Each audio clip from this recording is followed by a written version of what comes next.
shiur de la semaine de Rachel Imenu. Chez Riano.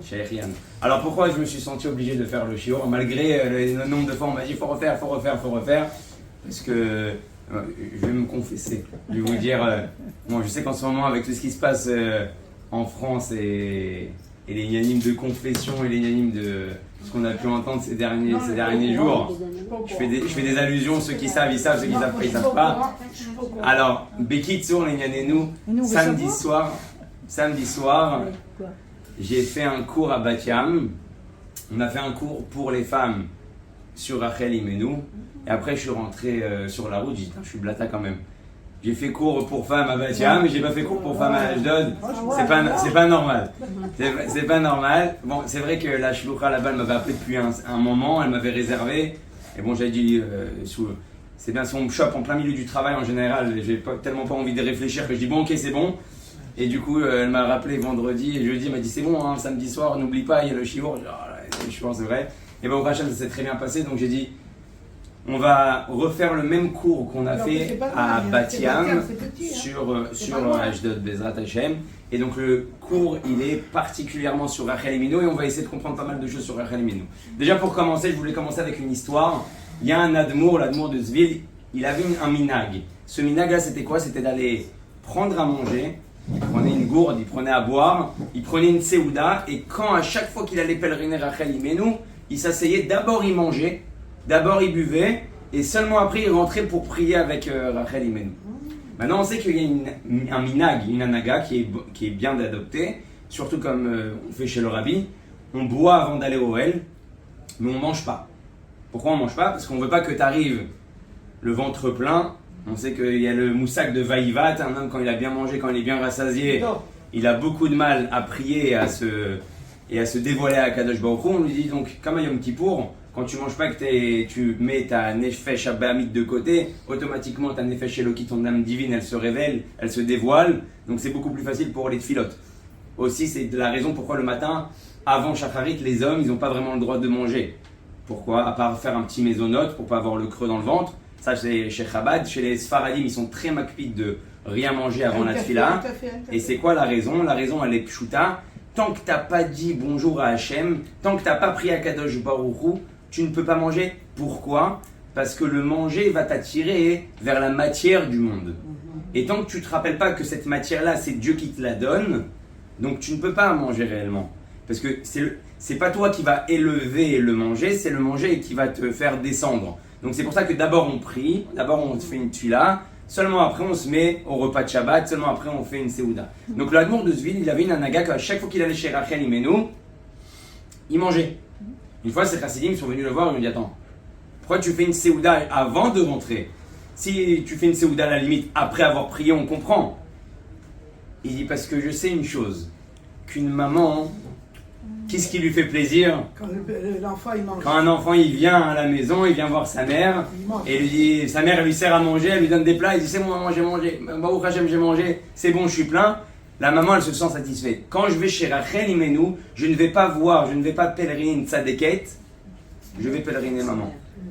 Et donc c'est pour ça que je mange avant de rentrer chez elle. C'est juste pour nous donner une notion, pourquoi Rachel, et c'est ça la question de ce shiur-là, pourquoi Rachel, c'est vrai qu'on peut dire aussi sur Sarah et Menou, mais particulièrement Rachel, on n'est pas tous descendants de Rachel. Parce qu'il y a Léa, il y a Zilpa, il y a Bilha. En réalité, va sortir de Rachel 2 tribus qui sont Yosef, donc Ephraim et Ménaché, et aussi Binyamin. Donc il y a de fortes chances aussi qu'on ne soit pas directement de Rachel. Alors pourquoi Rachel reçoit avec seulement 2 enfants le titre Sarah Imenu, c'est compréhensible. Parce qu'on va tous découler d'elle. Mais Rachel Imenu, on ne dit pas sur Léa vraiment, Léa Imenu. On ne dit pas. Hein, ouais, on dit Léa. Donc Rachel, elle a obtenu ce titre-là de maman. Et on va essayer de comprendre pourquoi elle obtient ce titre-là de maman. Maintenant, il faut savoir une chose. Celui qui va pèleriner... Même Sarah, on ne dit pas. Ouais. Ça dépend. Ça s'entend plus déjà. Excuse-moi, l'admour dont tu as parlé, est-ce qu'il est à Jérusalem ou on peut voir le lundi et le jeudi pour cette admour? L'admour de Zvil, ouais, c'est un admour qui est à Jérusalem. Je ne sais pas si on peut le voir le lundi ou le jeudi. Non, il y a une ségoula comme ça, d'aller le voir le lundi et le jeudi. Ouais, je sais pas. Peut-être c'est possible. Je ne connais pas cette ségoula. D'accord? Donc la Nekuda maintenant, elle est toute simple. Juste pour vous dire que vous êtes filmé, c'est directement vous pouvez entendre. Mais Kitsour, la Nekuda elle est quoi? La Nekuda elle est comme ça. on reprend. Donc on a compris l'amour de ce ville, pourquoi il mange, et maintenant on va comprendre l'histoire de Rachel. L'histoire de Rachel, elle est particulière. Tout celui qui va aller pèleriner Rachel, il va se retrouver dans une situation qui est bizarre. Tout le monde, enfin je sais pas, en tout cas le sentiment qu'on a quand on va chez Rachel, c'est un sentiment de bdidout, de solitude. On se pose tous la question, c'est quoi ce kéver? Qu'est-ce qu'il fait ici? Maintenant, aujourd'hui, ils ont mis des grands murs pour protéger avec les Palestiniens. Bon, encore une fois, moi je suis contre ces murs-là parce que ça montre juste qu'on se met en prison. Donc c'est bien dommage pour nous. Alors, en réalité, moi à l'époque, il y a 20 ans en arrière, quand j'avais pèleriné, j'avais été parti voir Rachel, il n'y avait pas les murs. Et Mamash, comme il y a écrit dans la Torah, Be'emtsa aderer, en plein milieu du chemin. Et quand tu te retrouvais devant le mausolée, devant le tombeau de Rachel, tu vois une route, tu vois, je voyais à l'époque, il y avait des petits Palestiniens qui jouaient au foot, il y avait des gens sur des khamors, et Mamash, il marchait sur la route. Et bon, alors on descendait, il y avait des chayalim qui étaient autour de nous pour qu'on puisse prier. Et c'était un sentiment très bizarre. On dit, mais qu'est-ce qu'elle fiche là? En plein milieu de nulle part. Rachel Imenu, elle est abandonnée, elle est enterrée dans un endroit complètement paumé.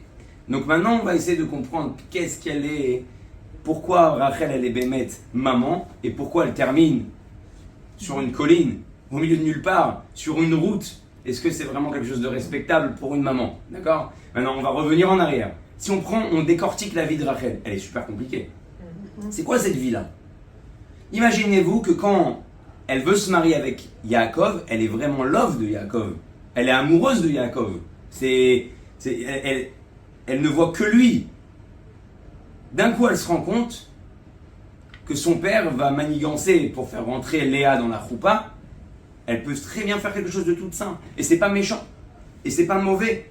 Elle peut ne rien dire à Léa. Il va avoir le balagan dans la choupa. À la limite, elle sera pas fautif. C'est Lavan le fautif. Donc Léa, elle va s'en prendre à Lavan. Elle va dire pourquoi tu m'as fait la honte devant tout le monde. Yaakov, il va s'énerver aussi avec son beau-père. Il dit l'Archouma, j'ai travaillé pour Rachel, tu me mets Léa sous la choupa. À la limite, celui qui va avoir honte, c'est qui? C'est Lavan. Devant la choupa, devant tous les invités. Mais sa sœur, elle se dit, si ma sœur Léa chas veshalom, une seconde, elle devient rouge, je pourrais pas supporter.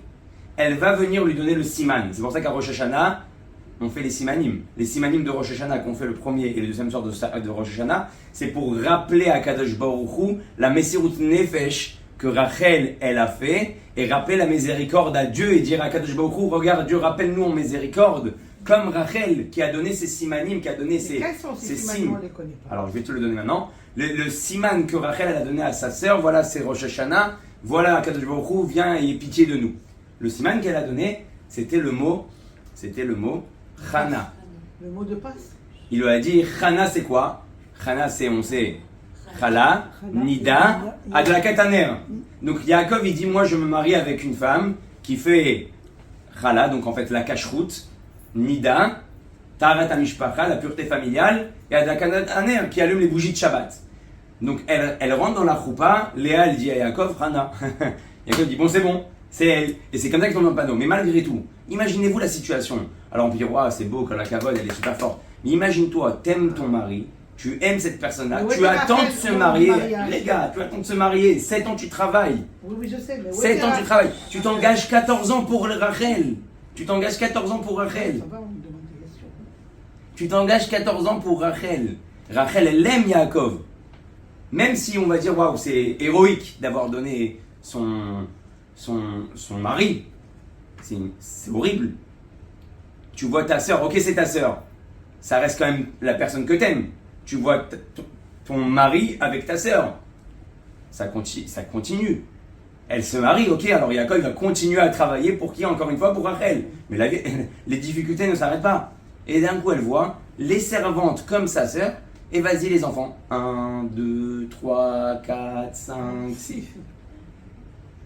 Et elle est Akara. Elle est stérile, elle ne peut pas avoir d'enfant. Akara, alors il y a écrit dans les Mefarshim que Akara c'est mi Ikara Bait. C'est pour ça qu'elle est appelée Akara. C'est pour ça qu'elle est Akara. Ça vient du mot Ikar. C'est la principale des matriarches. Et d'ailleurs, faites attention que toutes les matriarches, elles ont eu du mal à avoir des enfants, que ce soit Sarah, Rivka et aussi Rachel, toutes celles qui ont ce statut-là vraiment de maman, elles ont eu des difficultés. Alors on va pas rentrer maintenant dans le pourquoi du comment, c'est dans le Pisor, il y a plein d'inanimes, mais en tout cas c'est une souffrance encore interne. Imaginez-vous qu'elle voit qu'elle a donné son mari, tout le monde a des enfants avec lui, et elle en a pas. Elle va aller voir Yaakov, elle veut lui dire, Yaakov, il faut faire quelque chose. Qu'est-ce qu'il va lui dire? C'est pas tu vois bien que c'est pas moi le problème. J'ai des enfants. Le problème il vient de toi. Il vient pas de moi. Qu'est-ce que tu veux que je fasse? Il lui a dit ça? Ouais. Bien sûr. Je suis à la place de Dieu. Voilà. Elle venait lui mettre la pression. Il l'a pas consolé. Et il lui mettait la pression. Alors ils vont prier pour ça. Il y a plein de choses. On va pas rentrer à le Kabbalah pourquoi il lui donne telle et telle phrase parce que c'est un cours encore séparé en soi. Vous savez, c'est comme l'histoire de Pnina et Hana. Pnina, qu'est-ce qui s'est passé là-bas? On parle de. Elle a été dure. Ben, elle lui a fait en pleine Séouda l'Archouma. Elle lui a dit regarde, Dieu il t'a même pas donné d'enfant. Et c'est comme ça qu'elle est partie pleurer chez Élie. Ouais. Et c'est comme ça qu'elle a eu Shmuel Hanavi, le prophète. Alors la question qui se pose, c'est pourquoi Pnina elle était aussi dure avec elle. Al-Pi Chassidut, dans le chat, t'as l'impression qu'elle a été méchante. Al-Pi Chassidut, en réalité c'est très simple. Elle a juste voulu réveiller chez elle la prière. Donc elle a dit attends, elle se bouge pas elle. Elle a complété, elle s'est dit bon c'est comme ça la vie. Dieu a décidé autrement. Donc pour la forcer à prier, elle lui a fait, bam, elle l'a piqué au bon endroit. Elle est partie pleurer, elle a prié, elle a demandé, elle a reçu. Donc en fait Pnina elle avait une bonne kavana, c'était pas pour lui faire du mal, chas de shalom. Et donc peut-être que Yaakov quand il lui répond cette phrase là, c'est aussi pour la piquer et lui engendrer de prier comme il faut, correctement. En tout cas la vie n'est pas finie. Mais la vie va se finir, mais où ça? À Bethléem. Et là, c'est un truc de incompréhensible. Pourquoi Yaakov, il enterre au milieu de nulle part? Ça que tu n'as pas commencé ta vie avec elle, c'est une chose. Mais pourquoi tu finis pas ta vie avec elle? Pourquoi tu l'enterres pas à Marat Marpella? Ça veut dire que tu vas aller maintenant avec qui à Marat Marpella? Léa. Avec Léa. Mais tu aimes qui en réalité? Rachel. Pourquoi Rachel, elle doit encore subir? Déjà, toute sa vie, elle s'est retrouvée avec 3 femmes à la maison, au lieu qu'elle soit l'unique femme à la maison.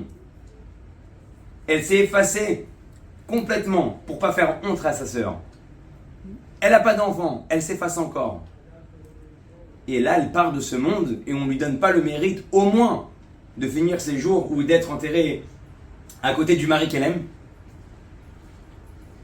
Et quand tu vois toute cette vie-là, tu te dis waouh, punaise, elle en a passé. Maintenant, pour revenir, Birklal, à Maharat Marpella. C'est quoi Maharat Marpella? C'est bidou ce qui se passe dans la paracha de la semaine. Il y a écrit que les anges, ils arrivent chez Abraham. Pourquoi Abraham il veut payer tant d'argent pour Maharat Marpella? Si je te dis que le trou vaut 5000 shekels, le prix marché, et que je te dis ça vaut pour toi, Ephron il dit à Abraham, ça vaut pour toi, voilà, t'es mon ami, 500 000 shekels pour toi. Abraham, il sait qu'il est en train de se faire avoir. Il sait que le prix du marché, c'est 5000 shekels. Et Ephron lui dit, je veux 500 000. T'es mon ami. Hein, entre amis. C'est comme quand on dit en hébreu, quelqu'un te dit Al-Tidag, c'est comme tu dois commencer à avoir peur. Alors il lui dit, t'es mon ami. Là, tu commences à avoir peur. Il dit, combien tu veux? Pas 10 000, pas 15 000, pas le triple. Il dit 500 000. Et Abraham, il bronche pas, il négocie pas. Il dit, ok, je paye. Vous savez pourquoi Abraham, il paye? Parce qu'il y a écrit dans la paracha Vayaratz à la Bakar. Quand les anges y sont venus, il y a écrit Abraham il a couru chercher du gibier, chercher du bétail pour faire la shrita et pour manger. Mais les mefarchim me posent la question, mais attends, ton bétail il est dans ton jardin, dans ton enclos. Pourquoi tu cours? Où tu cours? Vayaratz à la Bakar. Le Midrash il dit qu'il y a un petit agneau qui s'est, en fait, du bétail, un petit veau qui s'est enfui, qui a commencé à courir. Donc Abraham il court derrière. Et où il est parti ce petit animal? Il rentre dans une grotte, un peu comme avec Moshe Rabbeinu. Lui, il suit derrière et il sent le rire du Gan Eden. Et d'un coup, il voit 2 lumières et il se rend compte que qui est là-bas? Adam et Chava. Avraham, grâce à l'histoire des anges, où il va faire Achnasat Orchim, il va leur donner à manger, il va courir derrière l'animal, il va découvrir ce qui s'appelle la Marat Marpella. C'est pour ça qu'il ne négocie pas Avraham. Il dit la Marat Marpella, même s'il demande 1 milliard, je lui donne. Ce qu'il veut, je lui donne. Donc l'endroit de Hebron, c'est l'endroit le plus kadosh qu'il puisse y avoir pour être enterré là-bas. Yaakov. Pourquoi tu la mets à Bethléem? Au milieu de nulle part. Vous savez quoi? Pire que ça, les Mefarshim ils posent une question. Il y a un cimetière à Bethléem. Pourquoi tu la mets pas Sur le chemin. avec tout le monde? Beofen Mechoubad. Comme ça. Allez, elle est morte, on fait un petit trou. On la met là-bas. Qu'est-ce que tu veux que je fasse? Akol Mina Shamayim. C'est quoi cette histoire? T'as pas vu tout ce qu'elle a fait pour toi? T'as pas vu et c'est pas que t'as pas vu. T'es censé, d'après la Torah, d'après comment c'est écrit, t'es fou amoureux de Rachel. C'est pour elle que tu t'es battu 14 ans avec Lavan et que t'as travaillé très dur pour être marié avec elle. 14 ans. Il n'a pas travaillé 14 ans pour Léa, ni pour Zilpa, ni pour Bila. Il a travaillé 14 ans pour Rachel.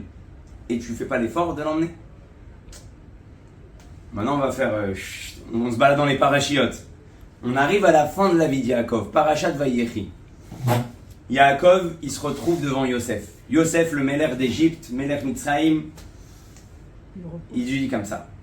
Papa, je sais que tu vas bientôt partir. C'est quoi tes vœux? En fait, c'est Yaakov qui vient vers lui. Il lui dit, regarde mon fils, je ne veux pas être enterré en Égypte. Maintenant, la mission qu'elle lui donne, elle est très dure. Parce que les Égyptiens, ils veulent garder Yaakov. Parce que quand Yaakov il est venu, il y a eu la bracha en Égypte. Comme avec Yosef. Donc il sait qu'il va devoir se battre contre Paro et contre tout le monde pour faire sortir le corps de Yaakov. Mais c'est pas ça le problème. Yaakov, il va toucher un point sensible. Parce qu'il va regarder Yosef, il va lui dire, mon fils, voilà, je ne veux surtout pas être enterré ici. Je veux être enterré à Maharat à Marpella.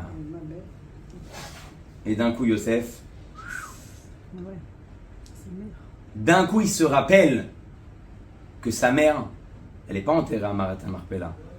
Que sa mère, elle est enterrée à Bethléem, en plein milieu de la rue, en plein milieu d'un chemin. Regardez un petit peu, allez-y là-bas, vous voyez, il y a les cars, ils s'arrêtent, il y a la route. Et bon, maintenant, ils ont fait quelque chose de beau. Mais ça reste au milieu d'une route. Et là, il voit le visage de Yosef. Yaakov, il comprend qu'il faut qu'il lui donne des explications. Qu'est-ce que je vais lui raconter maintenant? Comment je vais embrouiller Yaakov? Il ne peut pas l'embrouiller, il est obligé de lui dire le Hémet. Alors maintenant, les Mefarshim, les commentateurs de la Torah vont se casser la tête pour comprendre quelle est la réponse vraiment que Yaakov il lui a donnée. D'après le Ramban, il lui a dit une réponse assez compréhensible, assez simple. Il lui a dit, regarde mon fils, je suis désolé.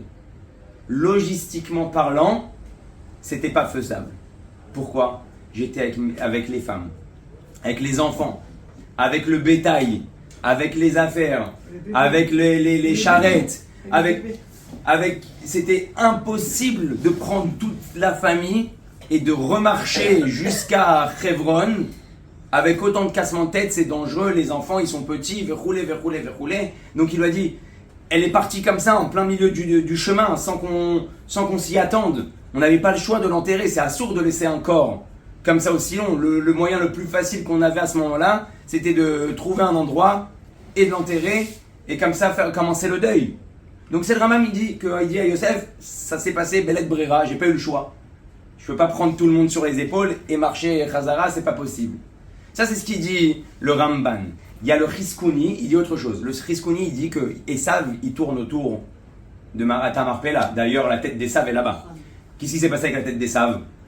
On sait que le fils de Dan, il va voir que Esav ne laisse pas Yaakov se faire enterrer. Il va avoir un coup de pression, bam!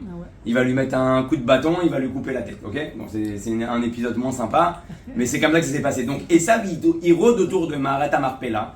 Et Yaakov, d'après le Chizkouni, il dit à quoi? Il dit à Yosef, regarde, sache une chose, c'est que je venais de faire la paix. Vous vous rappelez l'épisode où on a failli massacrer la figure et que j'ai dû séparer les camps et je lui ai envoyé des anges et je me suis battu avec son malach. Tout cet épisode-là était très dangereux. Je venais de faire le shalom avec Esav. Je sais qu'il rôde autour de Marat Marpella parce qu'il a dit, attends, il m'a tout pris le mec. Il m'a pris mon héritage, il m'a pris les brachot, il va pas me prendre Marat Marpella, il reste une place, même si c'est pas ma femme Léa, moi je suis enterré là-bas. Il y a personne qui me prend cette place-là. Donc lui il rôde autour de la Marat Marpella. Donc Yaakov il dit à Yosef, franchement, je venais de faire le shalom avec Esav, J'avais pas envie de remuer les histoires et les embrouilles et les bagarres. Donc c'est pour ça que je l'ai pas enterré. Ça, c'est ce qu'il dit le Chizkouni. Le Sforno, il dit un autre pirouche. Le Sforno, il dit Yaakov, à ce moment-là, il a tellement une chute morale, mentale, de voir sa femme qu'il aime le plus partir, qu'il n'a même pas eu la force. Vous savez, quand quelqu'un il passe une épreuve, il a plus le goût forcément. Puis un bébé en plus. Il a pas envie. Ouais, il y a le bébé. Il voit que non seulement sa femme toute sa vie, elle a eu du mal à avoir des enfants. En plus de ça, il y a eu l'histoire de Lavan. En plus de ça, maintenant, en plein milieu du chemin, elle part dans ses bras. En plus de ça, il a eu l'histoire aussi de Yosef à Tzadik. Donc il est écroulé moralement. Et il dit, d'après le Sforno, il dit à Yosef, je suis désolé, j'avais pas le moral. J'avais pas le moral. J'avais plus la force de me battre. J'avais plus la force de faire demi-tour. J'avais plus envie. Le rabbi, il dit, tous ces pirouchim-là, ils sont super beaux. Ouais. Ils sont sympas. C'est des bonnes explications. Mais il dit, mais c'est pas suffisant. Yosef, il dit, attends 2 secondes. Et moi, là, qu'est-ce que tu me demandes de faire? Tu me demandes de faire le Mesurot Nefesh. Tu me demandes de te prendre, de sortir d'Eretz Israël. D'Eretz Mitzrayim pour aller en Eretz Israël. Tu me demandes de me battre contre Paro. Donc en réalité, dans toutes les explications qu'on vient de donner, on n'a pas l'explication qui va convaincre Yosef à 100% de pourquoi il a enterré sa femme en plein milieu de nulle part. Maintenant, juste une petite question. Yaakov, il aime vraiment sa femme? Bah oui. C'est comment? Je sais plus, hein, là. Le bébé, il n'aurait pas pris 3 femmes en plus. Hein? Il aurait pas S'il pris aimait 3 Yosef femmes. et comment il Il a s'appelle? connu les avant. Et Benjamin, demain, il il y aimait. allait Hein? dehors. Il adorait il prend un Yosef. sac. Yosef, il adore. Mais est-ce qu'il aime vraiment? D'après tout ce qu'on est en train de dire. Si, vous savez, on dit l'amour rend aveugle. C'est quoi l'amour rend aveugle? C'est qu'en réalité, tu vois plus rien, tu calcules plus rien. Donc si tu es vraiment amoureux, bah, même si ta femme, elle a eu Chazve Shalom, un petit souci en chemin, ou un grand souci, appelle ça comme tu veux, Tu restes avec elle. tu fais l'effort, tu l'aimes. Il n'y a pas de cochotte. On la jette pas. Ouais. On l'a jetée. Vous avez froid? Oui, il fait très Ouais. bon. Non, il fait bon là. Ouais. Il faut juste dans l'interrupteur, là-bas, il y a dans le Loir. Ouais, dans le Loir. Ouais, en fait, il faut fermer juste au-dessus de vous la bouche. Ok? Donc, en réalité, comme ça, on continue. La question, elle se pose, si maintenant, Béhémet, Yaakov, il aime sa femme, pourquoi il n'a pas fait plus d'efforts pour l'enterrer, en réalité, où elle voulait être enterrée, normalement, à Maharat Amarpela. Yaakov, il faut savoir une chose. Il va dire la phrase la plus romantique qu'il y a dans tout le Tanakh. Yaakov, il va dire la phrase la plus romantique qu'il y a dans tout le Tanakh. Et je crois que c'est la phrase en fait la plus romantique qu'il puisse y avoir. Ah ouais? Ouais. Vas-y, dis-la. Ça, il faut que je le dise aux hommes. Vaïu kiyamim achadim behoavato ota. Yaakov, il dit, les 14 ans que j'ai travaillé pour Rachel, toutes ces années, je me suis fait avoir. On m'a fait travailler pour Rachel. Me sont parus comme quelques jours, tellement je l'aimais. Okay. C'est-à-dire qu'en fait, Yaakov, il est en train de dire, pour avoir Rachel, même 14 ans, pour moi, c'était rien du tout. 14 ans de ta vie. Mais une semaine après, il s'est marié avec elle. D'accord, mais il s'est quand même engagé 14 ans. Oui, bon, travailler. 7 ans, 7 ans, c'est pas beaucoup, 7 ans? Non, c'est beaucoup, Alors, mais il a sa femme, de toute façon. Vaïu kiyamim achadim. Oui, Ah bah oui. oui, mais encore une fois, il a qu'une envie, lui, Yaakov, c'est de partir de chez Lavan. Il a envie de faire sa vie, il a envie d'avancer, il n'a pas envie d'habiter chez les beaux-parents. Il a envie de prendre sa femme, ses enfants et de faire construire un vrai foyer. Donc toutes ces conditions qui sont horribles en réalité pour un homme, qui sont dures pour un homme, malgré que là-bas il y avait des tikkunim, Alpi Chassidout, qui devaient rester chez Lavan, mais en réalité, il dit tout ça pour moi c'était rien. Tellement j'aime ma femme, tellement j'ai aimé ma femme, 14 ans c'est passé comme quelques jours. Maintenant moi j'ai une autre question, on repart sur une autre question. Quand tu aimes quelque chose, quand tu aimes quelqu'un, quand tu attends quelqu'un, et qu'on te repousse le délai, ça paraît comme quelques jours ou ça paraît long? Très long. Ça paraît très long. Non, très court. Bah oui. Enfin, j'avais paru, c'est 8 jours. Hein. T'attends ta Kala Ouais, elle vient de France. Par exemple. Et on te dit l'avion, désolé, l'avion a 8 heures de retard. Ouais, et toi t'es à l'aéroport. Les 8 heures, ils passent comme quelques secondes. Pas du tout. Ou elles sont très longues. Très longue, oui. T'es en train de. T'insultes le pilote, t'insultes la compagnie, tu dis c'est quoi cette compagnie bidon, c'est quoi, on est au Moyen-Âge, et 8 heures de décalage, c'est n'importe quoi, il fait beau en France, il fait beau en Israël, pourquoi il y a un problème? Il m'arrivait pareil avec chose. Ah ouais? Alors c'était long, c'était pas long. 8 heures de retard. Ah, 8 heures en plus. En Martinique, j'étais à Paris. J'ai tapé pile sur le bon chiffre. Alors la Nekuda, elle est vraiment encore là. Est-ce que quand j'attends quelqu'un que j'aime, ça paraît long ou ça paraît court? Là, on a un grand enseignement. Et c'est le premier enseignement du shiur de ce soir. Le premier enseignement du shiur de ce soir, c'est qu'en réalité, quand t'aimes quelqu'un pour toi, c'est long. Quand t'aimes quelqu'un pour lui, c'est pas long. Si t'aimes vraiment la personne qui est en face de toi pour elle, pour ce qu'elle est elle, alors en réalité, il n'y a rien qui paraît long.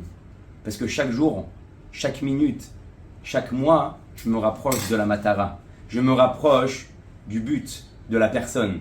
Mais si je m'aime moi, parce que d'aimer quelqu'un, ça fait du bien à soi-même. Ça donne de l'attention, ça donne de l'affection, ça donne de l'amour, ça donne plein de choses d'aimer quelqu'un en retour. Donc si je m'aime moi, j'aime ma personne, alors oui, ça paraît long, parce que j'attends des choses pour moi. Mais si j'attends des choses pour elle, c'est pas long, parce que moi j'existe plus. Yaakov, il est plus dans l'image où il est là. Il a une chose dans les yeux. Il a une chose dans son cœur, Rachel. Donc lui, quand il est plus dans l'image, ça paraît court. Tu peux lui dire même, attends 20 ans, Rachel. Tellement il aime, tellement il travaille pour elle, pas pour lui.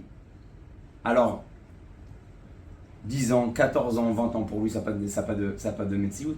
Mais la Nekuda, elle est très importante parce qu'en fait, on se rend compte quoi? Qu'avec nos enfants, qu'avec nos maris, qu'avec nos femmes, qu'avec nos amis, qu'avec notre keila, qu'avec tout, quand il y a moi dans l'image, tout paraît long.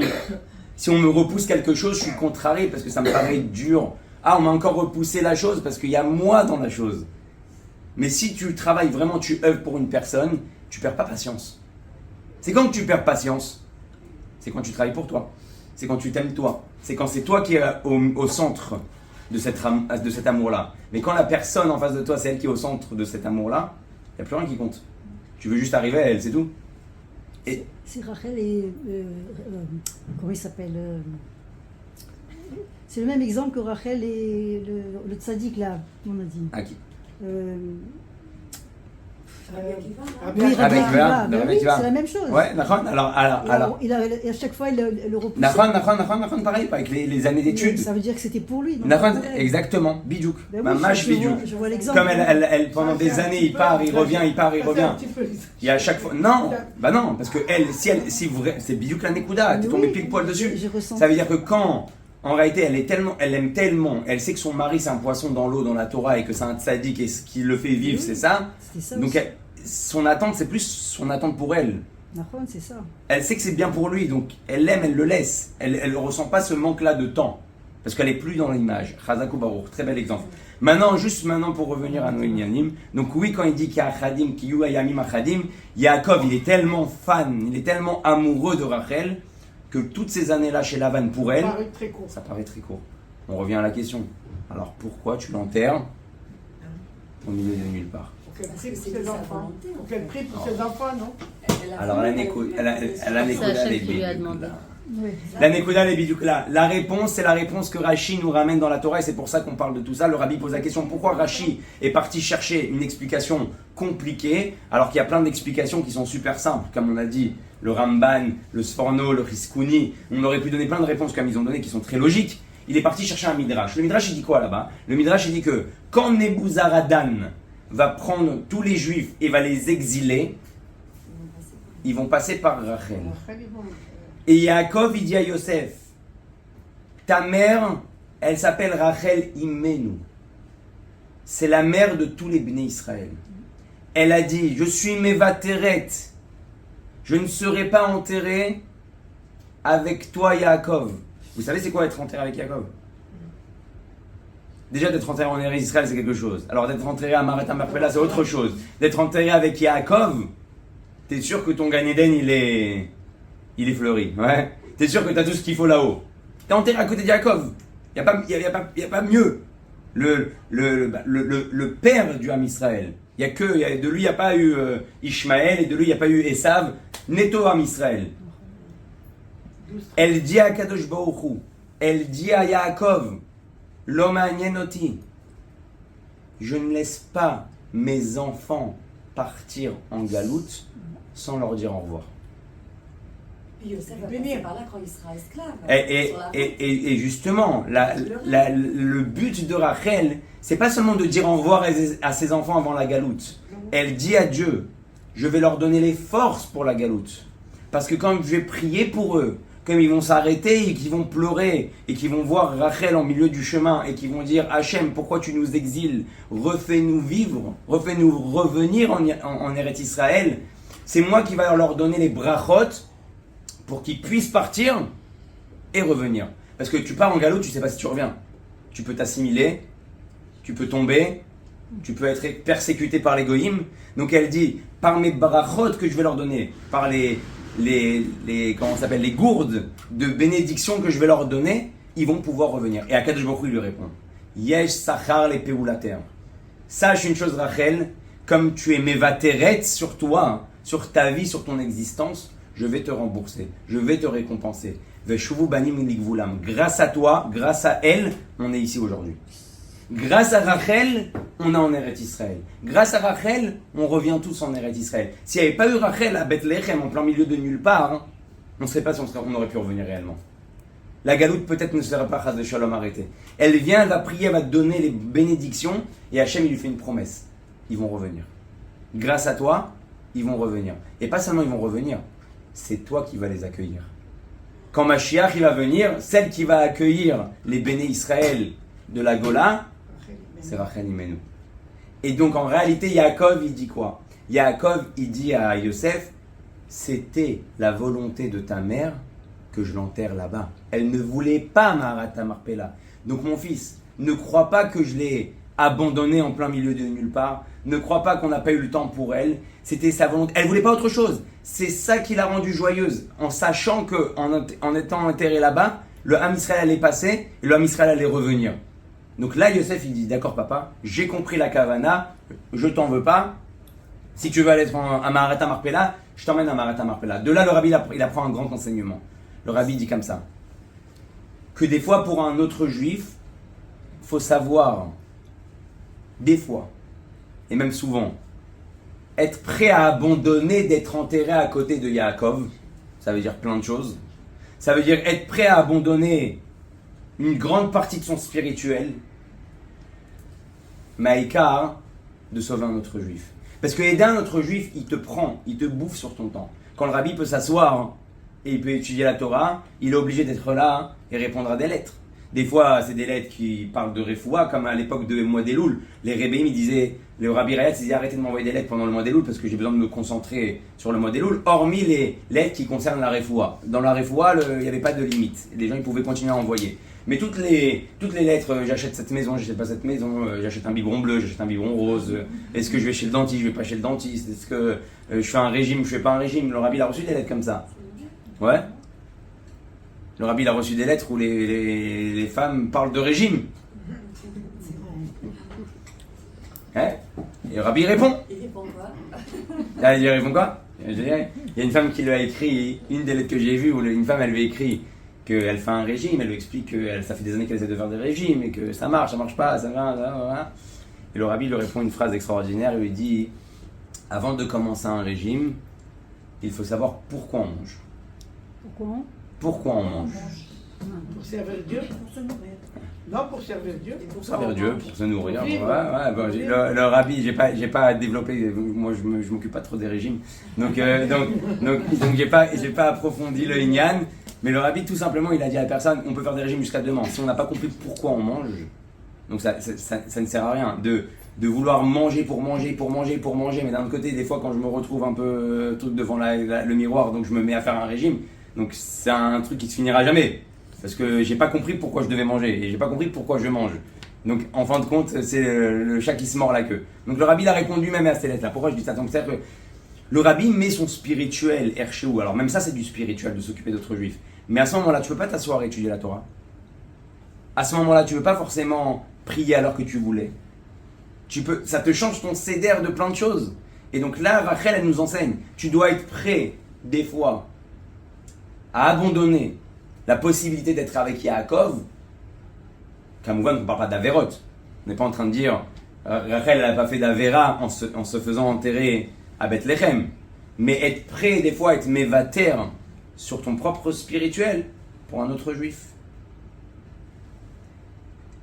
Hier, ça m'est arrivé une chose pareille. J'avais un juif d'un certain âge qui est handicapé, le pauvre, il est sur un lit. Et chaque jour, on se fait un relais qui va lui mettre les tefilines. Donc j'arrive là-bas avant Mincha c'était à 4h30, j'arrive là-bas vers 4h10. Je tape à la porte, je tape à la porte, je tape à la porte, je tape à la porte. Et ça répond pas. Bon, je dis bon, il est peut-être pas là, il est peut-être parti chez le docteur, je pars. J'arrive à Mincha. Maintenant, je me suis retrouvé dans un truc. J'arrive à Mincha. Une fois que Mincha commence, il m'appelle. T'es où? T'es pas venu. Maintenant, il y a la shkia, il y a le Tzetak Ravim qui arrive, il y a le temps qui arrive. T'es où? Je lui dis, je suis à la synagogue. Il me dit, mais t'es pas venu? Je lui dis, si, je suis venu, t'as pas répondu. Il me dit, mais je vais louper les tefilines. Je suis le 10e. Si je pars, je fais sauter le minyan. Comment on fait? Oh là là. Je crois que lui, c'est Si je pars, je fais sauter le minyan. Si je fais pas sauter le minyan, je lui mets pas les defs. La rasera, il va louper de mettre les tefilines à cause de toi. Je lui dis, regarde, je fais ce que je peux. Mina Shamaim, après la Hamida, il y a un juif qui rentre, donc il y a un 10e qui rentre. Je m'assure qu'il ne fait pas lui-même cette prière, parce que sinon il ne peut plus répondre, donc on n'est plus 10. Donc je vois qu'en fait il est juste venu aider, compléter les minyan, il est assis, comme ça il répond. Je suis parti. C'est-à-dire quoi je suis parti? C'est-à-dire que j'ai pas pu finir toute la tfila avec le chazan. Je sais pas si Al-Pi Halakha c'est nachon ou pas nachon. En tout cas, hein, c'est le matzav. Des fois, c'est-à-dire que tu es obligé de pas finir ta prière comme tu aurais voulu la finir, avec un Leinou les Shabbat normalement, tranquillement, attendre Arvit, rouler et te mettre à courir avant que les étoiles y sortent. Et c'est bidou que ça qu'en réalité Rachel elle nous enseigne. Est-ce que tu es prêt à faire Messirut Nefesh pour un autre juif? C'est quoi la Messirut Nefesh? On a un peu de temps. On a commencé en retard. Ouais. Je vais vous raconter une histoire. Une histoire qui s'est passée avec un juif qui s'appelle Yitzhak Names. Yitzhak Names, c'est un chassid de Kronite, c'est un chassid du Rabbi. À l'époque, il était collectionneur de timbres. Ok? C'était la mode et c'est comme ça que c'était sa parnassa. Il gagnait sa vie avec les timbres. Une fois, il rencontre un juif, ils deviennent amis et ils décident d'ouvrir un business ensemble. Je ne sais pas c'était quoi le business qu'ils voulaient ouvrir, mais ils voulaient ouvrir. Au bout de quelques temps qu'ils sont en relation, ils voient que le pour et le contre, le contre l'emporte, c'est pas juteux, c'est pas assez comme il faut, donc ils décident d'annuler le projet. Ce juif-là, Yitzhak Names, il dit regarde, on ne s'est pas rencontrés pour rien. Si Dieu nous a mis sur le chemin, c'est pour une chose. Pourquoi? Pour qu'il y ait un échange, pour qu'il y ait une communication. Peut-être, le Admour Hazaken dit quand deux juifs se rassemblent, c'est pour trouver une bonne chose qui doit sortir de là. Donc il lui a dit, peut-être tu commences à faire Torah mitzvot. Peut-être tu commences à te renforcer. Peut-être que c'est pas pour rien qu'on s'est rencontrés. Peut-être tu mets les tefilines. Peut-être tu fais Shabbat. Eh hop. Adkan. Business is business. Mais pas d'embrouille. Il n'y a pas de Shabbat, cacheroute, ce que tu veux, pas possible. Bon. L'autre il lâche pas l'affaire parce que c'est un Chabad, ils sont fatigants les Chabad. Il lâche pas l'affaire, il se dit le rabbi il me l'a fait rencontrer, c'est pas pour rien, et il l'appelle, et il prend des nouvelles, et à chaque fois il essaie de lui caser une petite mitzvah par-ci par-là. Ça marche pas. Il veut rien savoir. Il appelle le Rav Chodakov, c'est le secrétaire du rabbi, il lui dit regarde, ça c'est l'histoire, il veut rien savoir, qu'est-ce que je fais? Le Rav Chodakov lui propose lui de faire le kiddush. Juste le kiddush, hein. Il fait pas Shabbat, kiddush. Il appelle le juif, il dit regarde, ça y est, j'ai trouvé ta mitzvah. Il lui dit quoi? Fais le kiddush. Bon. Kiddush, c'est quoi? Acheter une bonne bouteille de vin, faire le kiddush? Bon, pourquoi pas? Bon, en plus, on va la boire au repas, il n'y a pas de problème. C'est tout ce qu'il faut faire, c'est ça la mitzvah? Ouais, une fois par semaine, tu t'achètes une bonne bouteille de vin, tu fais sur le verre le kidouche, après tu bois, et après si tu finis la bouteille, fais ce que tu veux. Il dit bon, bah, c'est une mitzvah comme ça, c'est le top. Il fait son kidouche. Lui, il lâche pas derrière. Il voit un mois, l'autre, il fait le kidouche, il appelle, peut-être que tu fais cache-route, peut-être que tu fais nida. Et un jour, il appelle, il lui fait un aveu. Il lui dit écoute, je te cache pas, j'ai envie d'avancer. Mais je peux pas. Ma femme s'y oppose. Elle n'est pas d'accord. Le kidouche, elle est d'accord. Ça dérange personne. Mais maintenant, cache-route, maintenant Shabbat, maintenant nida, elle veut rien, niette. Elle veut rien savoir. Laisse tomber. Bon. Ce couple-là, ils vont aller faire un voyage en Belgique. Durant leur voyage, ils font un accident grave de voiture. Et la femme, elle part sur le coup. Ouais. Comme ça, soudainement. Lui, Yitzhak Names, il est aux États-Unis. Il entend ce qui s'est passé. Il appelle. L'autre, il est effondré en larmes. Sa vie, elle est partie en fumée. Il est complètement en dépression.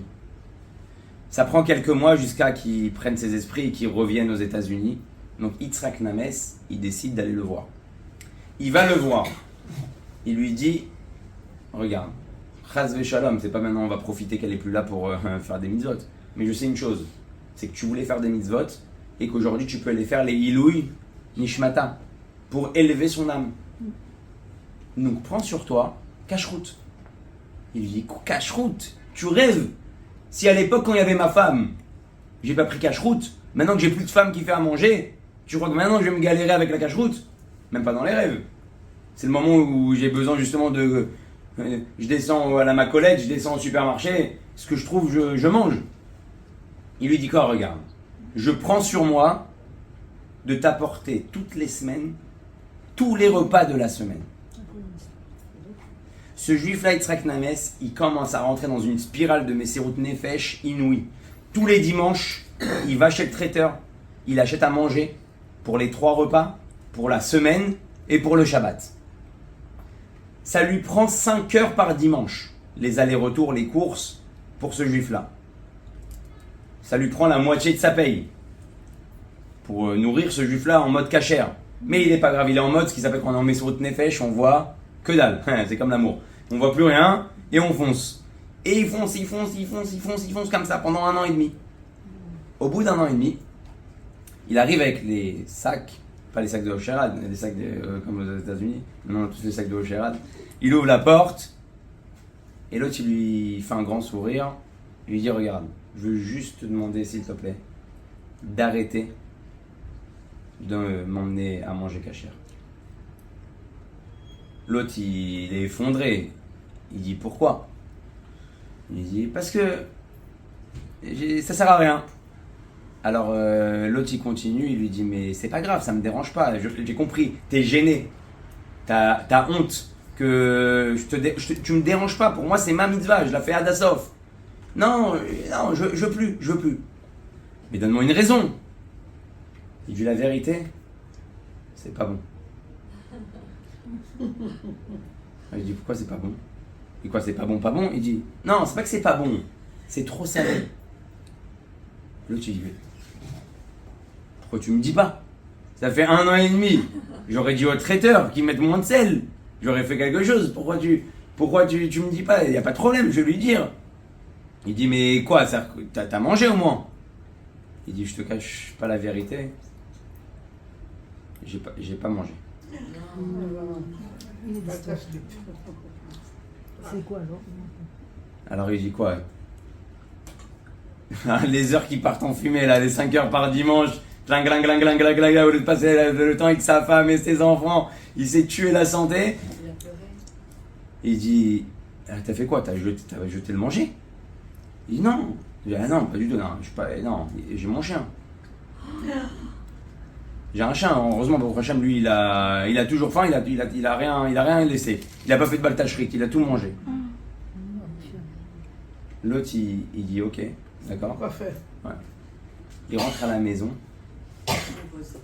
il tombe en dépression. Il rentre dans sa maison, il rentre dans son lit, il veut plus entendre parler de personne, il veut plus voir personne.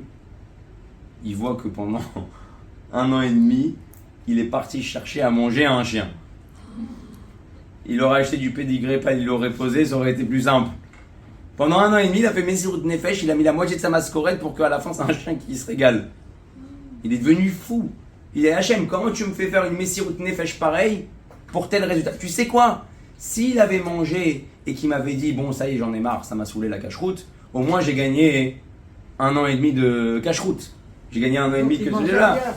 Mais là, même pas, j'ai rien fait en fait. Et c'est comme ça que l'histoire elle se finit. C'était pas mal comme histoire. Hein? Ah, ça, c'est bien. Voilà, faut faire Messirut Nefesh à n'importe quel prix. Bon, prochain shiur, vous venez, on fait la... Ah non, on va se l'histoire, elle s'est finie là. En réalité, elle s'est vraiment finie là. Parce que bon, pendant des années, bon, après les deux, ils ont coupé les ponts. Automatiquement, il n'emmenait plus à manger, il voulait plus le emmener à manger. Donc, il avait tellement été détruit que les deux, ils ont pris chacun, il a refait sa vie, quoi, normalement. Ils n'étaient pas forcément super amis, quoi. Ils ont juste essayé d'ouvrir, en fin de compte, un business ensemble pendant un moment de leur vie. Des années plus tard, il y a ce qui s'appelle, si vous voulez, vous voyez, aux États-Unis, il y a toujours des Irgunim qui font, des associations qui font des Shabbats organisés pour les étudiants dans les universités. C'est le meilleur moyen pour pas qu'ils deviennent trop américains. Ouais. Donc, ils mettent tout le temps là-bas des affiches et ils les invitent. Ils font des groupes comme ça d'étudiants, ils les emmènent à Cronite, ils les emmènent dans des endroits religieux et ils les mettent dans des familles et ils les font prier au 770, ils les emmènent au OL, tout ça. Ils leur donnent un peu de Yahadout, un peu de judaïsme dans leur vie un peu assimilée. Et un jour comme ça, ils organisent à New York un très très très grand rassemblement de tous les étudiants de New York. Et donc, ils placardent des affiches de partout dans l'université. Et les élèves, ils commencent à affluer vers le 770 et vers Crown Heights. Il y a un élève, il tombe dans une famille. L'élève, il arrive là-bas, ils lui ont dit, bon, toi, on te met là-bas. Il arrive dans une famille très sympathique, très gentille de Crown Heights. Shabbat, il va pour rentrer. Bon, il est là, il attend. Ils font kidouche. Et juste après le kidouche, il dit à la femme de maison, où il y a une macolette ouverte. Alors la femme lui dit, tu sais, il y a le poisson, il y a les salades. Tu peux manger, il n'y a pas de... Non, j'ai pas envie de manger ici. Alors elle lui dit, pourquoi tu ne veux pas manger ici? Il dit, non, parce que je vous dis la vérité, je suis venu ici par curiosité, pour voir c'est quoi un peu le monde juif, le monde religieux, mais je compte pas devenir religieux, et n'essayez pas de me rendre religieux, et votre poisson que vous êtes en train de me servir, c'est juste un piège pour me rendre religieux. Donc comme je ne compte pas être influencé par votre train-train quotidien et par votre vie, en étant très poli, je ne veux pas profiter de vous avec des faux espoirs et gratuitement. Vous avez travaillé, vous êtes parti acheter le poisson, vous avez préparé le poisson, vous avez préparé une séouda, et je ne peux pas être kafoui tova, je ne peux pas être ingrat de m'asseoir, de manger, de boire, et qu'à la fin, dans ma tête, j'en ai rien à cirer de tout ça. Donc, s'il vous plaît, j'ai de l'argent, donnez-moi une macolette, je vais faire mes petites courses, et Bezrat Hashem, comme ça je dérange personne, je mange et je reste chez vous, je dors, il n'y a pas de problème, mais au moins j'ai pas profité. Alors elle lui dit, tu peux te sentir à l'aise, mange le poisson, ne deviens pas religieux, Akol Besséder, on ne te fera pas de mal et on te souhaite que du tov et que du bon dans la vie. Bon, à la fin il voit que c'est délicat, c'est gênant quand même, il s'assoit et il mange. Et il commence à discuter, elle et la femme. Le mari il n'est pas trop présent, il est là à table. Et la femme elle lui dit, dis-moi comment t'es arrivé ici? Alors il lui dit, ils ont posté un poster, une affiche. J'ai vu, ça m'intéressait, j'ai été curieux, j'ai dit je m'inscris pas, je vais m'ennuyer. Je suis parti voir mon grand-père. Je lui ai dit, regarde, il y a là-bas une affiche pour les religieux, est-ce que tu penses que je participe ou pas? Il lui dit, il y a écrit quoi là-bas? Il lui dit, il y a écrit qu'on fait un Shabbat à Crown Heights. Crown Heights, c'est le quartier du Rabbi. Et là, le grand-père, il dit, waouh, Crown Heights, tu peux y aller les yeux fermés. J'ai connu un juif il y a des années de ça. Le pauvre, pendant 1 an et demi, quand ta grand-mère elle est partie de ce monde-là, pendant 1 an et demi, il a fait don de soi. Il a, je ne sais pas combien d'argent et combien d'heures il a dépensé pour moi. Mais il était là tous les dimanches à m'emmener des sacs et à taper juste pour que je mange cachère. J'ai jamais vu ça de ma vie. C'est vraiment des juifs extraordinaires là-bas. Ils sont prêts à tout pour aider un autre juif. Donc si c'est Cronite, tu peux y aller les yeux fermés. D'un coup, la maman, elle regarde. Elle lui dit, et ton grand-père, il t'a dit le nom de ce monsieur? Il lui dit oui. Il s'appelle Yitzhak Names. Oh là là. T'as Yitzhak Names qui se met à pleurer. T'as la femme qui se met à pleurer. Qui lui dit bienvenue dans la maison de Yitzhak Names. C'est tombé dedans. On va pleurer. Le type, il en croit, il devient fou. C'est quoi la chance de tomber dans une université sur l'affiche, de s'inscrire et d'arriver dans la famille qui a donné à manger à ton grand-père pendant 1 an et demi? Ils se mettent à s'embrasser, ils se mettent à discuter. Moi, j'ai connu ton grand-père quand il était avec ta grand-mère, roulé, il s'est passé ça en Belgique. Et après, il se raconte toute l'histoire. Il était complètement choqué de la Hashgacha Pratit. Quand il a compris il a compris que Dieu, il a fait une matboura. Et c'est pas possible. C'est quoi la chance que moi j'atterris chez vous sans que je vous connaisse et sans qu'en réalité il m'a donné quoi que ce soit, mon grand-père. Il m'a pas parlé, à part me dire votre nom, il m'a pas dit que vous habitez toujours là-bas. On sait même pas qui vous êtes. Et là, lui-même, il est devenu religieux. Lui-même, il a fait tchouva. Pourquoi on raconte cette histoire? Parce qu'en réalité, on parle de la Messirut Nefesh de Rachel. On se dit, à quoi ça sert qu'elle est là? À quoi ça sert? Il n'y a aucune Messirut Nefesh qui ne revient pas. Il n'y a aucune Messirut Nefesh qui est gratuite. Des fois, tu ne le vois pas.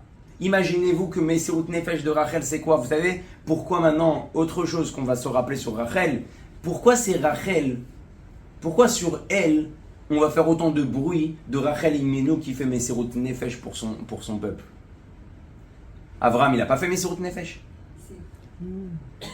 Pourquoi c'est elle que Dieu va écouter? Parce que sachez une chose, quand le Ham Israël va être exilé, tout le monde va prier. Abraham, il va dire, j'ai mis mon fils sur le bûcher. J'ai mis mon fils prêt à être sacrifié pour toi. Tu peux pas leur faire du mal, les emmener Chaz Shalom en galoute. Hachem, il va dire, next. Yitzhak, il va dire, c'était moi qui étais sur le bûcher. C'était moi qui étais prêt à me sacrifier pour toi. Mais c'est route Nefesh.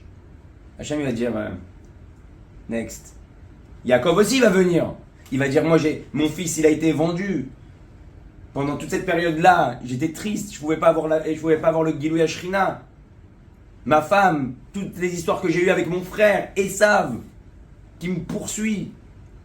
Hachem, il dit, Moshe, t'as vu ce qu'ils m'ont fait pendant 40 ans dans le désert? C'est pas de la Messirut Nefesh, ça? Il n'est pas rentré en Eretz Israël. Il n'est pas rentré en Eretz Israël. Il n'est pas rentré en Eretz Israël. Mechenina misifrecha, efface-moi de ton livre. C'est pas du Messirut Nefesh, ça?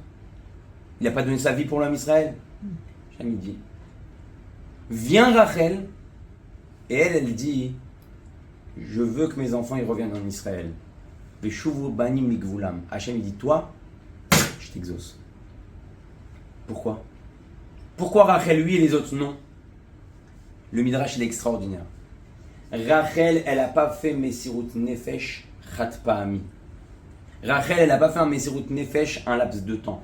Elle n'a pas fait Messirut Nefesh sur, pas seulement un instant, sur une action, sur une histoire.